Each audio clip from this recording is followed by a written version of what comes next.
दुख का कारण आमतौर से दुख को नापसंद किया जाता है। लोग समझते हैं कि पाप के फलस्वरूप अथवा ईश्वरीय कोप के कारण दुख आता है, परंतु यह बात पूर्ण रूप से सत्य नहीं है। दुखों का एक कारण पाप भी है, यह तो ठीक है, परंतु यह ठीक नहीं कि समस्त दुख पापों के कारण ही आते हैं। बहुत बार ऐसा होता है कि मनुष्य दुखी अपने प्रबंध के कारण होता है। प्रबंध में वे सभी कर्म आते हैं जिनसे पूर्व जन्म में हमने किसी को दुख पहुंचाया होता है।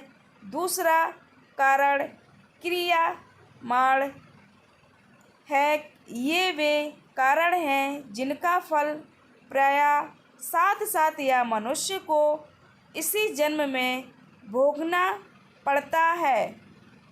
इसका तीसरा और सबसे महत्वपूर्ण कारण कि ईश्वर को जब किसी प्राणी पर दया करके उसे अपनी शरण में लेना होता है, कल्याण के पथ पर ले जाना होता है, तो उसे भावबंधन से, कुप्रवृत्तियों से छुड़ाने के लिए ऐसे दुखदायक अवसर उत्पन्न करते हैं जिनकी ठोकर खाकर मनुष्य अपनी भूल को समझ जाए और उसका सच्चा भक्त बन जाए। सांसारिक मोह, ममता और विश्वासना का चस्का ऐसा लुभावना होता है कि उसे साधारण इच्छा होने से छोड़ा नहीं जा सकता। एक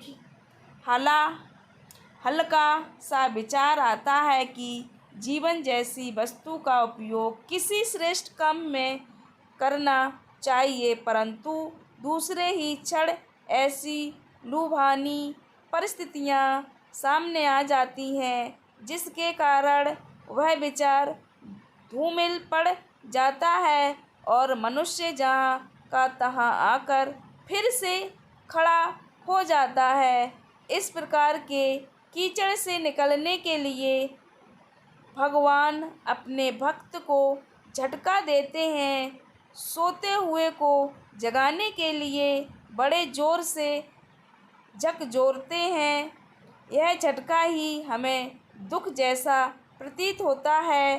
गंभीर बीमारी, परम प्रिय स्वजनों की मृत्यु, विश्वसनीय मित्रों द्वारा अपमान या विश्वासघात जैसी दिल को चोट पहुंचाने वाली घटनाएं इसलिए भी आती हैं कि उनके जबरदस्त झटके के आघात से मनुष्य तिलमिला जाए और सजग होकर इस संसार से मोह को तिलांजलि दे दे।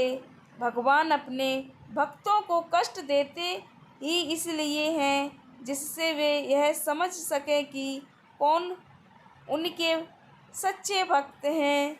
मेरी स्टोरी अच्छी लगे तो लाइक करना, कमेंट करना, प्लीज़ मेरे चैनल को सब्सक्राइब करना। बहुत अच्छी स्टोरी है, एक बार ज़रूर सुनें।